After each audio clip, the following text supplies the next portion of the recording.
the AI age is the single greatest opportunity for people with tech backgrounds. I think this is the era of the nerds. But the same is also true, right? The non-nerds can now beat the nerds. Why? Because they can vibe code. They can build an app without ever having to take any units in computer science. What kind of people do you think are becoming more valuable because of AI? Huh, good question. I will still say that there are AI deniers. They don't quite buy that AI will replace them. I'm scared for them. Let's be honest, there is truth to the notion that jobs will go away, right? Entire industries will eventually disappear because of AI. For someone who's scared about their career because of AI, what's one thing that they can actually do this week? Hello, everyone, and welcome to another episode of Lumpia Bytes. So, we all know that AI is changing the way we work and build our careers. But if you think about it, this is not the first time technology has rewritten the rules entirely. We've lived through other transformation in history, going mobile, going cloud, getting the iPhone, agile, digital transformation, you name it, it has happened. This is just one of them. So, how do you build a career that keeps evolving with it? So our guest today is a transformation and innovation leader who helps organizations navigate technological change. So over the last 20 years, he has seen the industry evolve from SAP and enterprise systems to digital transformation and now AI. So he has seen what helps people stay relevant. And he's also an educator. So he's not just helping organizations adapt, he's helping people prepare for what's next. And what I personally love about him is that he just doesn't talk about AI from a business or a technical angle. He specializes in human centered design. So he always brings it back to the people side of things. And we can't wait to pick his brain today. So let's all welcome Bryan Santiago. Hi, Brian. Welcome to Lumpia Bytes. Thank you. Thank you for having me.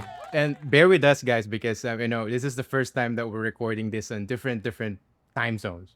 So it's very early for Muchi, very late for Brian, and it's also the first time for me recording in like normal business hours. So I guess I'm the lucky one today.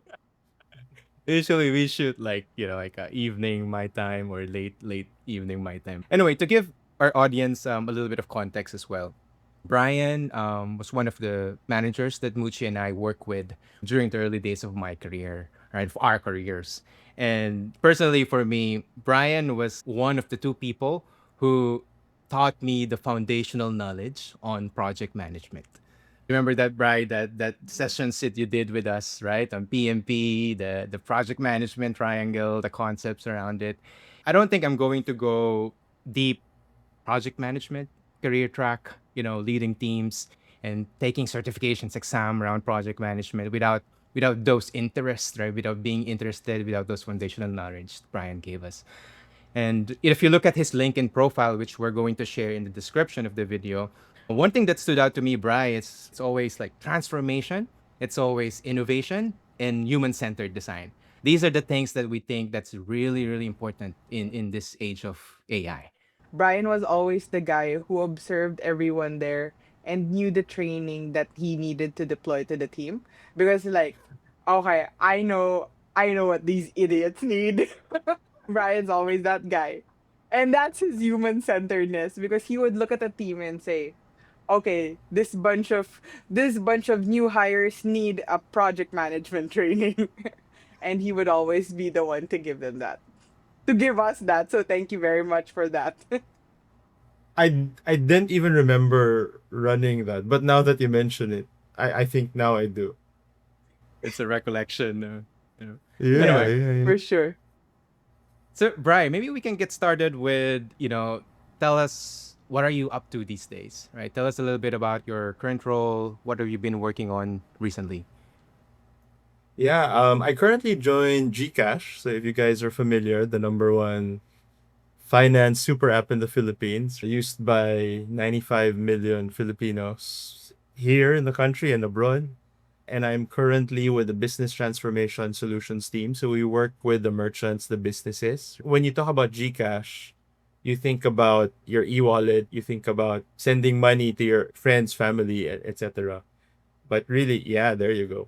But you also use it like to pay for, your coffee, your lunch, maybe some shopping here and there, right? So on the business side, we work with merchants, we work with restaurants, of every industry. And my role specifically is to help come up with new solutions for them beyond just your straight e-wallet payments and all of that. No, Gcash is all about finance for all, and I'm very much on board with that, helping a lot of these entrepreneurs sort of grow and thrive, right? Despite economic headwinds, the oil crisis and all of that. Yeah, so that's me this year. Yeah. You guys pretty much digitalized the payment infrastructure in the Philippines because prior to GCash, it did not exist. So to the people in the first world countries who are actually listening here and who take for granted their Apple Pay, prior to prior to Apple Pay and all of that, that did not exist in the Philippines. GCash can easily be credited as the payment solution or the fintech that actually did that for the Philippines. It's a huge painkiller for entrepreneurs, not just users, but the entrepreneurs and the businesses in the country. Especially during the pandemic, right? That's when it really, really, I think, made a huge difference for a lot of people. For sure, for sure. All right, let's do a little bit of icebreaker. Sure. The reason why I asked that first question, what you're doing right now, what I wanted to ask next, Bri, is what did you want to be when you were a kid? How different is that um, from where you are right now? You guys have been signing. Remember when you were a kid? Have you guys signed autograph or slam book where people ask you, "What's your ambition?" I think that was maybe your generation, not mine. Hindi na Because umabot my sa'yo. sister did. My sister did, right? I don't ever remember doing any of that. I had a lot of dreams growing up, but maybe the one that was most consistent, the overarching one as a kid, was I wanted to be a scientist, right? Um, in some phases, I wanted to be an astronaut. I wanted to go to space. Some phases, I wanted to be a doctor. But really, the overarching theme was I wanted to be a scientist. And if your question was how different is that from what I'm doing right now, it's actually pretty spot on. So while my picture back then was mixing chemicals in a test tube, and I think I got that for like my 10th or 11th birthday. Uh, but it may not be that, but a lot of it is driven by experimentation, testing out hypotheses, and that's something I actually teach in my class at the Asian Institute of Management. Is that innovation is very much like and no different from your high school science experimentation, right? Got it. So I'd say, did I achieve my childhood dream? I think this is pretty close. So I'm quite happy It's about that. yeah. It's just different name, but same skills that you can build through it. But Bri, how did you get into IT? Yeah, walk us through how it all started. Okay. I think the story starts thereabouts the same time. I recall my dad. This was what, early 90s, late 80s. Was one of the first few people around who invested in a PC. So my dad's a lawyer. He got his law office. They typed on typewriters, if you can imagine, right? Legal documents and all of that, right? Mm-hmm. And if I made a mistake, you'd have to go redo it, right? So he got his law office to invest in PCs. At the same time, he bought a PC for us at home.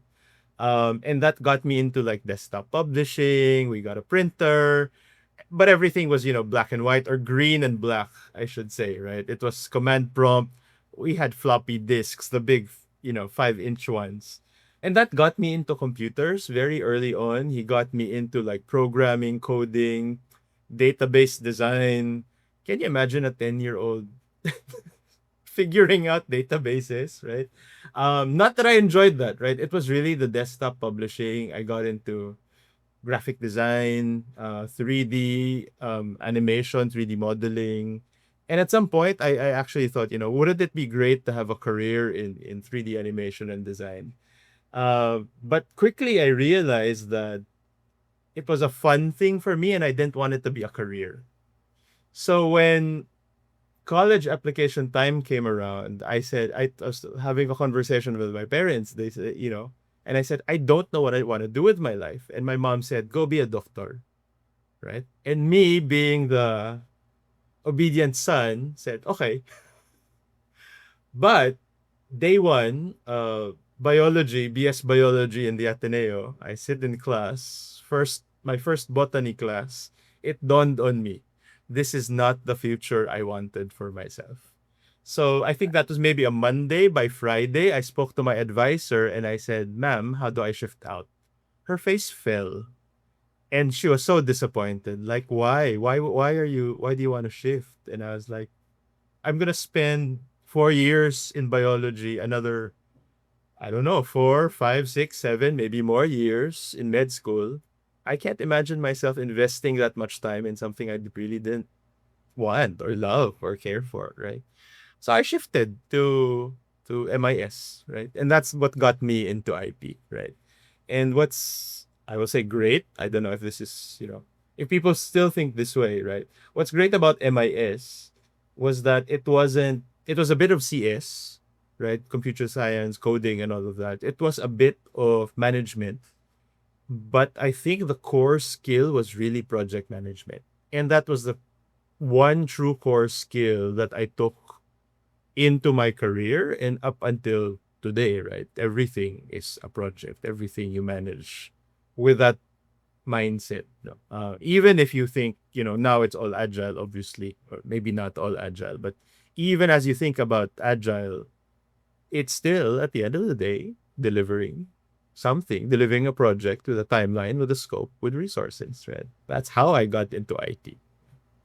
I didn't know that. I mean, the first time I heard about this, that you took biology first and then you shifted to IT. Really? I talk about that a lot. Anyway, yeah.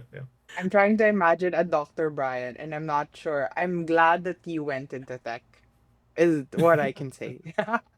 You've pretty much had a portfolio career that has spanned many different roles and functions when a portfolio career was not really encouraged during the time. You actually went from SAP to project management to delivery to consulting, and then you were also able to find teaching opportunities. Sometimes people want to go straight for a technology, straight for a function, straight for a certain role, right? If you were in SAP, you just wanted to stay in SAP. Or if you were in project management, you would have stayed in project management for probably 10 years and that was all that you did. I wanted to ask, like, how did this happen for you? How did you make those career decisions? So as you said, I started out in SAP, and so recall the story of me going to my advisor in the biology department, telling her I don't want to be a doctor. I kind of did the same thing. When I got my first job offer from P&G, they said, "Okay, you're gonna be an SAP consultant," and I said, "Okay." Um, but in my head, I heard ASP, Active Server Pages, which was a totally different thing. So I just said, okay, right? Little did I know what SAP was. I had to do some research and all of that. Kid fresh out of college. And true enough, I don't know how soon into it, but I told my manager, I don't want to do SAP, right? Because I inherently am a builder. I knew that. I'm a problem solver, I'm a builder. SAP is this big behemoth of a software where it's really about just customizing it for that specific client, that specific instance. Well, I think I was pretty lucky in that my client was very much into these customizations. So I got to build and build a lot for sure. But just as I wanted to be out of biology, I said SAP was not my thing. And I actively looked for opportunities to move to something that was more custom build, custom web apps and all of that. Right? That being said, the initial jump for me was not to web and all of that, right? It was to as you pointed out, project management and actually leadership. No, one of the biggest shifts that happened to me was the realization that I could actually be a leader. That leading was something I wanted to do, that I could do and could find fulfillment in. I we know that very same manager, I remember questioning her because I she got me to this leadership training, and one of the things she said was, if you want to be a leader, you have to care about people. And I was like, no, right? I saw myself as a technologist, and my work should speak for itself. I will build great things and my work will speak for itself.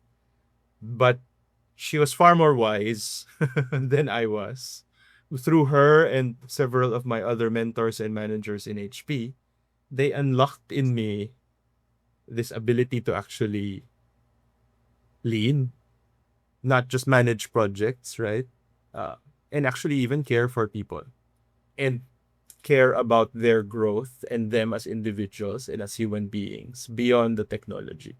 When I started seeing my job as more than just tech, I think that unlocked everything else for me, because it was no longer about software, right? Or the solution. It was about people and developing people. That being said, was the portfolio career intentional?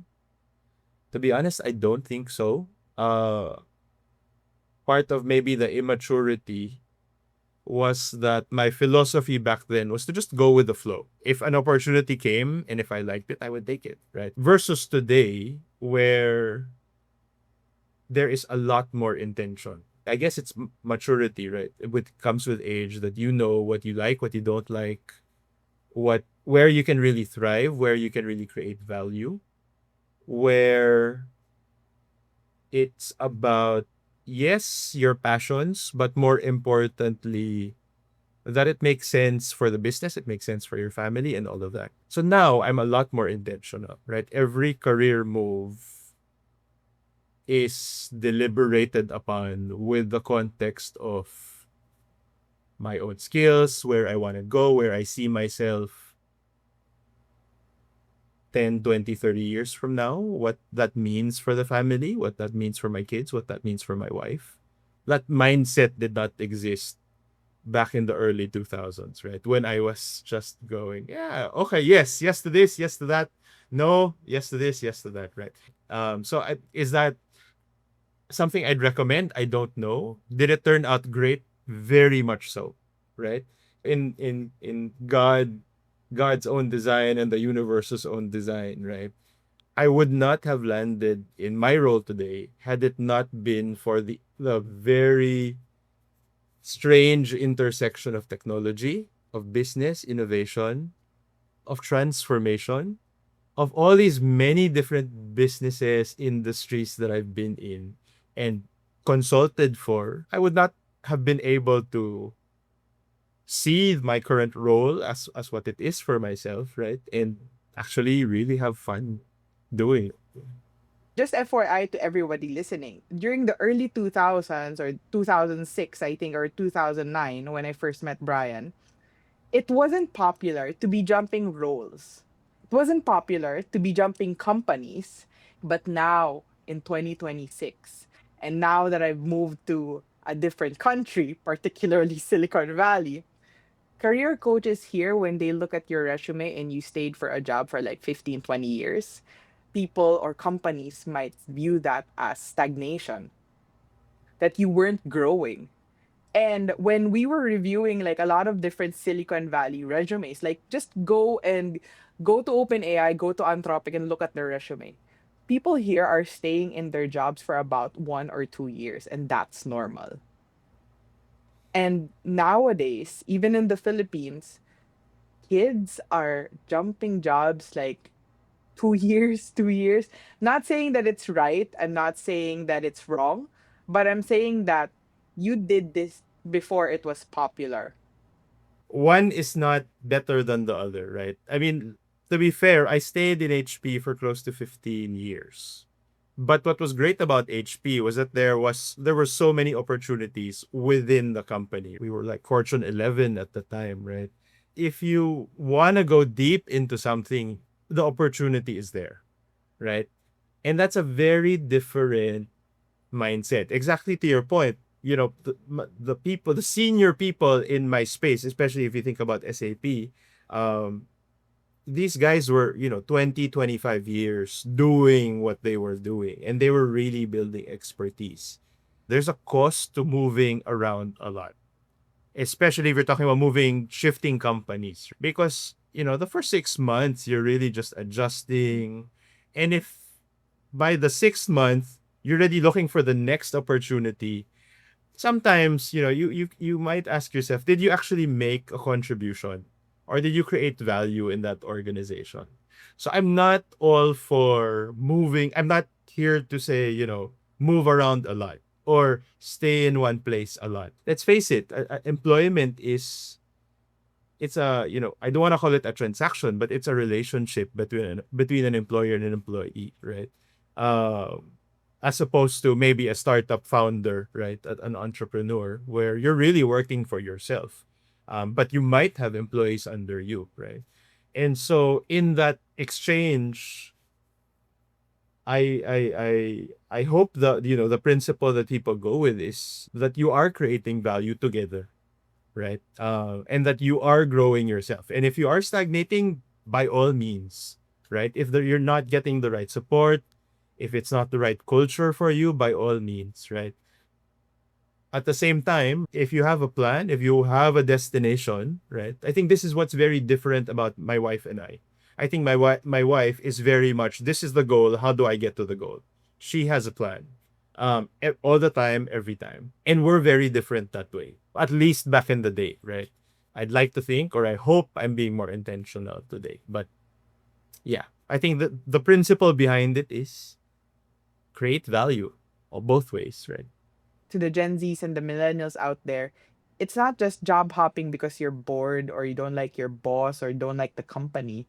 It's making sure that when you accepted the job, you've already contributed what was promised, what your job needed to do, before you even consider the next best opportunity that's available out there. So there's a huge difference because you could be a job hopper without ever creating value for the companies that you work for, and which is terrible, and you will not have anything to tell people afterwards.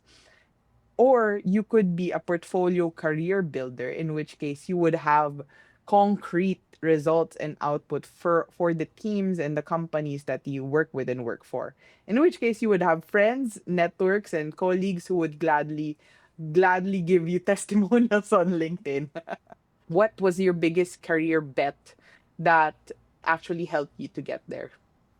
It was the move to doing innovation, right? So my entry point to innovation was through HP. So really lucky to have had that opportunity, right? And it was really innovation from a tech lens, right? How can we better serve our customers? How can we innovate for our customers? But that led me down this rabbit hole of innovation outside of tech, right? So I've worked with FMCGs developing food and beverage products, right? I've developed non-tech businesses, non-tech solutions, working with clients. And so that was really the door that opened for me, right? And that forced me into learning what worked, what didn't work, not just in the realm of tech, but in the realm of business, right?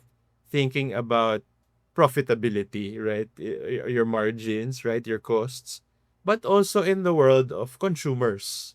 So I was very lucky after HP to have joined ABS-CBN, where really I think one of their strengths, and even up until this day, is really knowing the consumer. very, very well, right? And so that was a huge um, learning opportunity for me to really understand the Filipino consumer, right? More so than my career at HP ever did, right? Because at HP, you're working with multinationals, right? It's a very global view. And yes, it's a very tech view. But with a company like ABS-CBN, you are forced to really understand what it means to be a jeepney driver, earning your wage day in day out, not being able to make ends meet. And what does that then mean for what kind of solutions, what kind of products, what kind of, you know, businesses they might engage with? Thinking about who your end user and consumer and who pays for everything, right? When you have situations where the consumer cannot afford, no matter how great what you're selling them is, if they cannot afford it, it's not going to work, right? How then do you think of a business, a product, a solution that will work in that space, though? I think my key takeaway there is this, that you were able to build both not just your technical skill, but your business acumen, and also your fixation, or you've always been a person obsessed with the people that you're serving, which is either your team, your user, or your market, or your audience in different regards. ABS-CBN was a media company, so that would be, they were serving their audience, and their audience were also Filipino consumers. So I think that triangle of obsession, the technology, the business, and who you're serving was very clear to you, and that allowed you to get into a business, get into from tech, move actually into the business side of things. So yeah, I got that. Thank you, Brian. On to you, Fush. For the people who's watching, asking, how do I find the next big opportunity in their career? In your experience, how do the best career moves actually happen? Is it through job postings or is it through something else? At least from my experience, the best opportunities came from people you've worked with, the people who know you and your work. And earlier I said, the work speaks for itself. That is still very much true. As a leader, right? Yeah, you do need to care for your people, but the work has to be there, right? And so the impact you create, and that's what you're really going to be known for, right? And I would say in today's age where AI really screens out every CV. And so you need to fight AI with AI as you apply for jobs on LinkedIn and whatnot, right? At the end of the day, it's going to be the people who know you and know what you're capable of that will go to you and say, hey, we need your help because we know you've solved this kind of problem before, or we know you're really great at doing this kind of thing, right? So I think at the end of the day, build the network is what I will say. Build the network. Try to interact with as many people as possible. Share and talk about what you're passionate about, what you're working on. Noel Mendoza told me this. No, he said, you have to build your brand, right? And for a tech guy, that maybe not. It's not the first thing you would think of, right? But you have to be known for something. If you think about building your brand, it's really about building that body of work, right? What experiences you've had, what projects you've delivered, what impact you've made. At the same time, who do you know, right? Though I wouldn't discount that because the AI might just screen out your CV and that's goodbye. Fair or not, because you didn't do a great job of writing your CV, or the AI didn't do a good job of representing the work you did. What kind of people do you think are becoming more valuable because of AI? Huh, good question. To me, so what AI, and you probably have read articles talking about how everybody sounds the same now on LinkedIn, and everything, content looks generic. Nobody stands out. to me, that's a reminder that we need to go back to what really matters, and that's being human. Sure, use AI because it gives you tremendous efficiency, right? It improves how you communicate, maybe. Sure, the speed at which with which you work. For me alone, it kills so much research time, right? What it would take me days, weeks to research, I can now get done in maybe a couple of hours, right? And then I can do my thinking. So I think the people who will continue to do their own thinking, and the people who will continue to focus on what makes them unique as individuals, and people who go back to what matters, which is the humans, right? The humans you're serving, the humans that will use your product, your business, your service at the end of the day, right? Because we haven't reached the point yet where it's a robot on the other side of the business transaction, right? At this point, it's still the consumers are still human, right? We haven't gotten to that point, not yet. Maybe we will, but for now, the people who will succeed are the people who know people the best. Thanks, Bri. And with that note, I have a question about our people. I think the AI age is the single greatest opportunity for people with tech backgrounds that want to shift to business or leadership functions. I think this is the era of the nerds. So I'm kind of claiming it that I think this age is going to be the age for the nerds, for the tech people who want bigger and better opportunities for themselves. But their problem is they're stuck in their function. They're stuck in whatever role or job function that they've been boxed in. And that's the problem. They've been boxed in a role. What do you think is the single greatest advice or the single greatest career move that you could give them in this age? Not maybe not so much a career move. So maybe you could call this advice though. And I don't want to generalize, but oftentimes tech people speak in tech terms, right? They talk about they talk about code, they talk about APIs, they talk about how it works. Maybe they'll talk about features. If you want to talk business, if you want to talk consumer, if you want to talk about the end user, you have to build the skill of translation, right? It goes back to, or I will say, everybody needs to be a salesperson, right? So tech people need to learn selling, communication, right? What a value proposition is, of why this is important, why this matters, right? What problem it solves, right? And vice versa, right? That you're actually building something that's actually solves a problem. You're not building something because it's cool or because it's technically or technologically great, right? And I think that's the pitfall when we fall into the tunnel vision of what we are trained in. It's like an oncologist will always see cancer.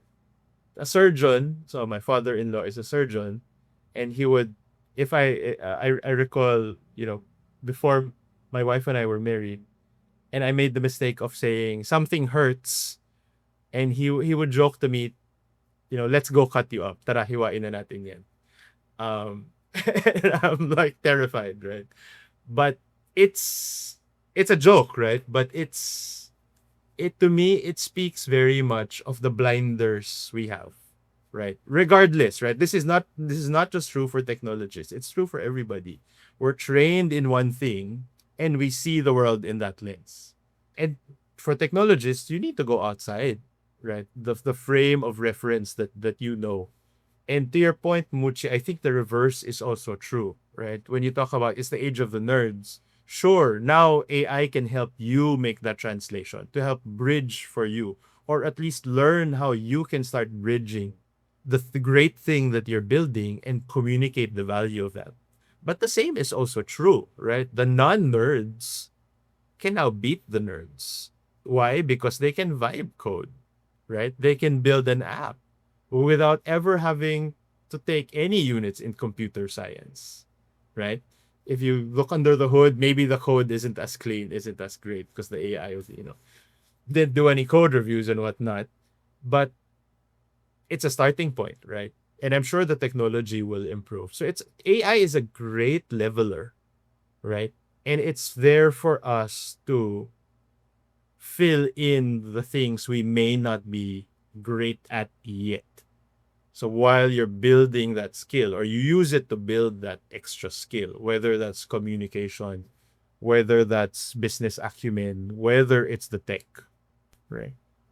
So use the AI to get ahead in the age of AI with the skills that might not be native to you. Is that what I'm getting, Brian? Yes. Yep. Totally agree. The time of the nerds is here, right? But I think the nerds has to step up as well out of their just, like what they're good doing. They have an edge. But if you don't go beyond, understanding business acumen, understanding human aspect of it, right? But it's a good starting point. 100%.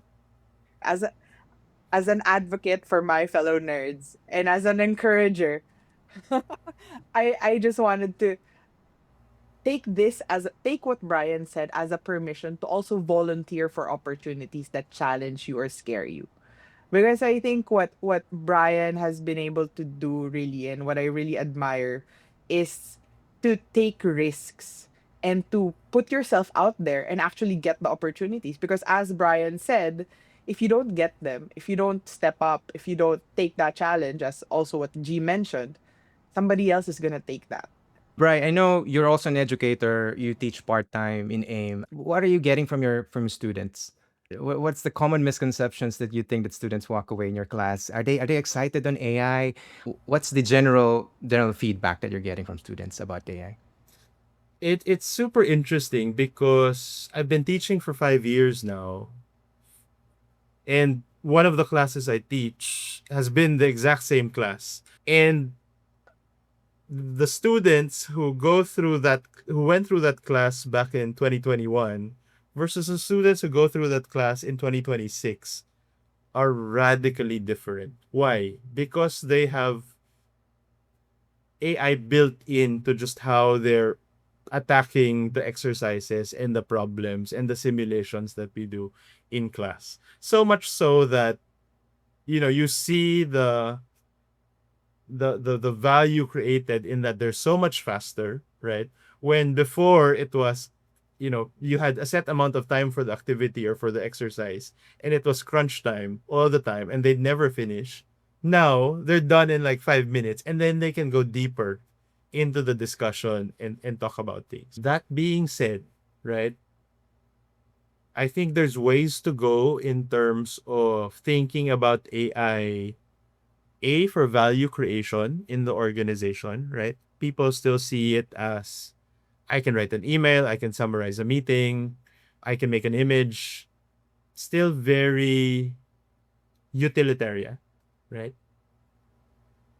And I would love to see leaders, professionals really think about how they can reinvent the value that they're creating in the businesses they're in.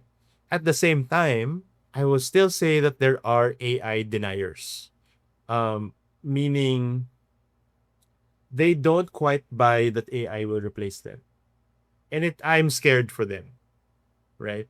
In as much as we want to promote AI, and oftentimes promoting AI, we say it's not gonna replace you. You're gonna get replaced by somebody who uses AI.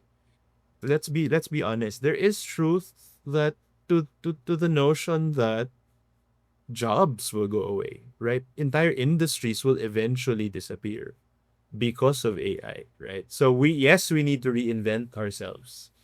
When we talk about reinventing yourselves, I'm thinking like let's go being practical, like very specific. Let's say right for someone who's scared about their career because of AI, what's one thing that they can actually do this week? Let's say what's one thing they can do this week, or maybe if they just have a few hours a week, to do something else. Right? Because everyone is busy. Everyone has their full-time job, right? A family job, right? But what's one thing that they can do this week, being practical? So the practical is yes, go learn AI, be great at prompting. If you're not shaving off hours from the work you do today through AI or through technology, you need to be thinking about that. But at the same time, you need to start thinking about what really is next. So I'll shout out to the BPO industry for one, right? Where in the Philippines, it's a huge contributor, right, to our GDP. That industry is very much in trouble. How do they now think about, right, reinventing the work? Because if the job of 100 agents can now be done by really one AI agent, right? Where those 100 people, where do they go? What do they do? Right? Are we going to say they're now going to be prompting? I don't know, right? Maybe not. Prompting is not going to solve that existential crisis, though. So I think we need the leaders of these organizations. I think to some degree, I think the Philippine government needs to have a good hard look at, this is a huge driver for the economy today. It creates thousands and thousands of jobs. What's our play? So that don't have a practical answer for that. How about for the tech professionals? Right.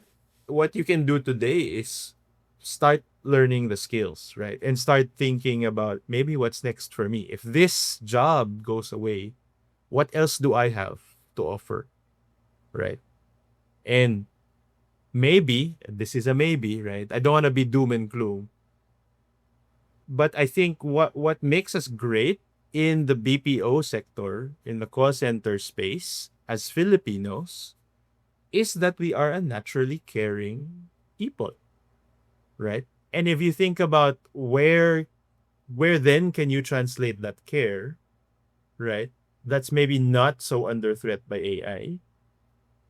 It's in the services industry, right? It's in entertainment. It's in tourism. It's in medicine, right? It's to me, it's no coincidence that healthcare, both in the US, in the UK, Europe, Filipinos everywhere.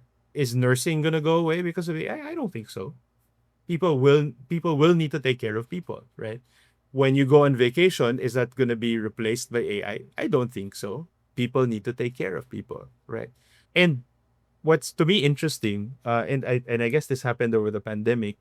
I know a lot of tech people who have started their own little businesses on the side, starting up cafes and whatnot, right? Because it's in the service industry. It's about food. It's about us as Filipinos, right? Filipinos are really good at Eh, that customer service.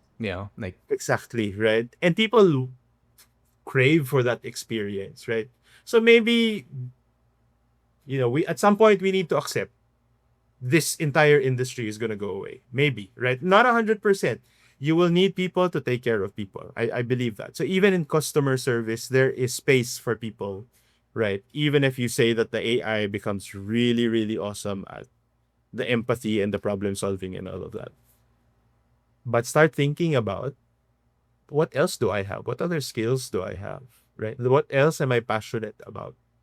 And start planning early, right? yeah, it's a good advice, good mindset shift as well. Before we wrap up this episode, I wanted to end more on a personal note. Who is Brian outside work? Outside of work, I'm really just a boring guy. It's all family time for me, right? Anytime I'm not working, I try to spend it with the family. Um, Now I have a 13-year-old son. He's very much into football. So weekends, I'm with him when he's out playing football, when he's training. My daughter is very much the creative, right? She's into singing, dancing, acting, right? She's into theater.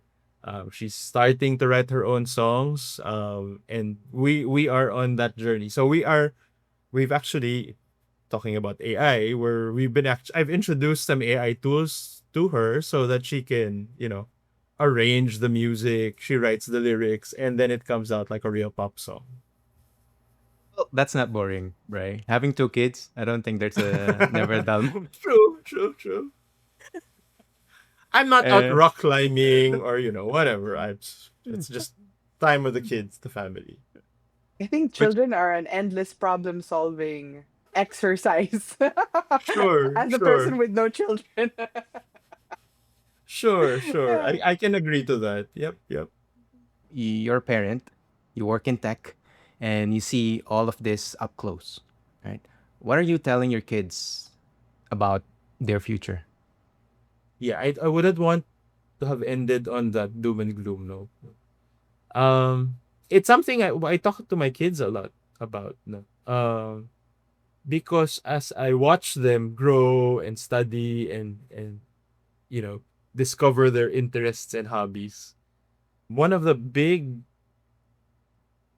I wouldn't say fears, but big thoughts in my head is, what are you going to be when you grow up? Because I am 99% sure that the opportunities and jobs and careers that were there for me as a Gen Xer will not will be very different for them. My son is turning 14, so he'll probably be in the workforce in 10 years, right? And so what does that look like, right?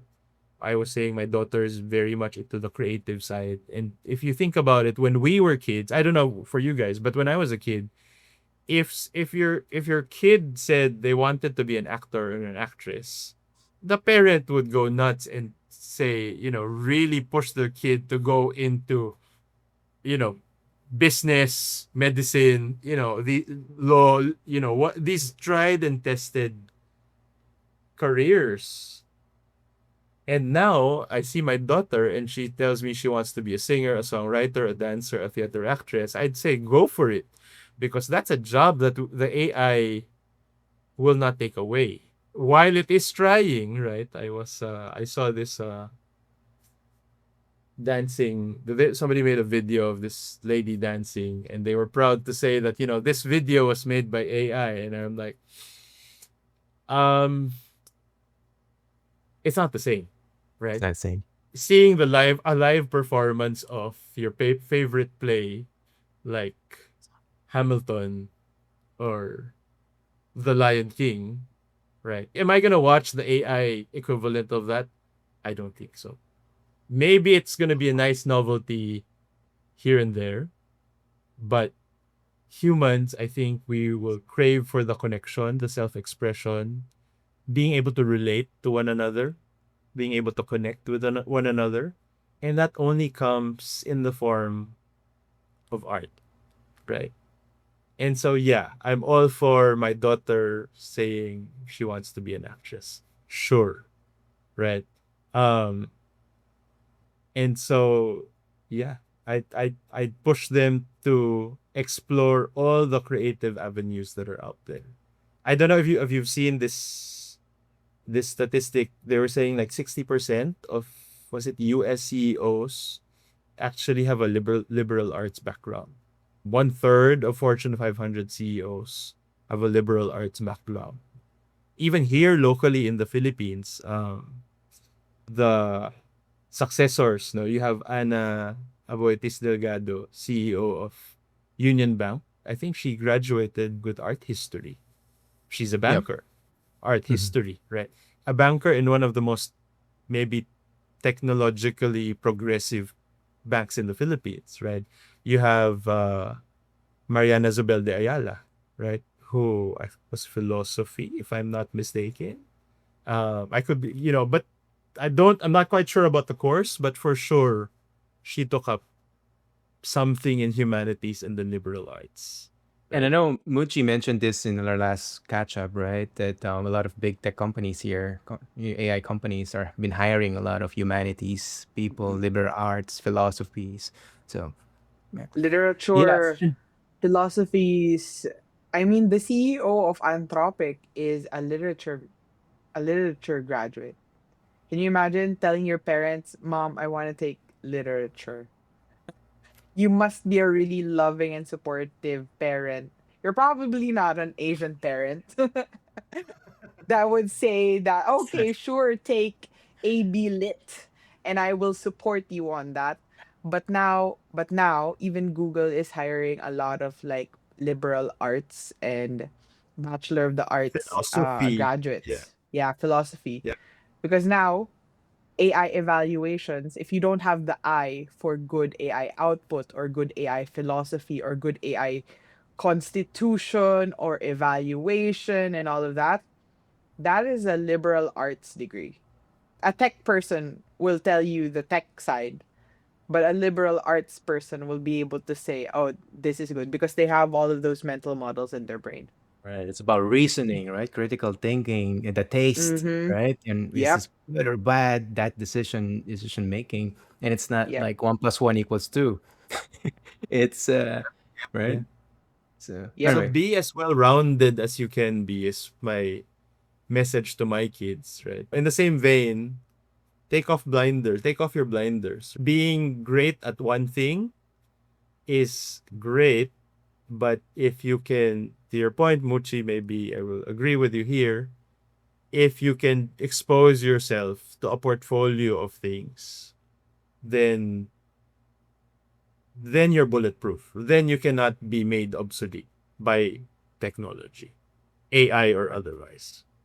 yeah. Good, great advice, Bri. Thank you so much for sharing not just your career journey, but your advice to tech professionals. And this is just part one.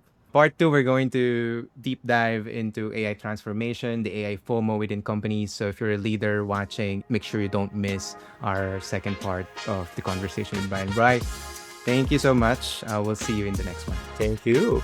Thank you. See you.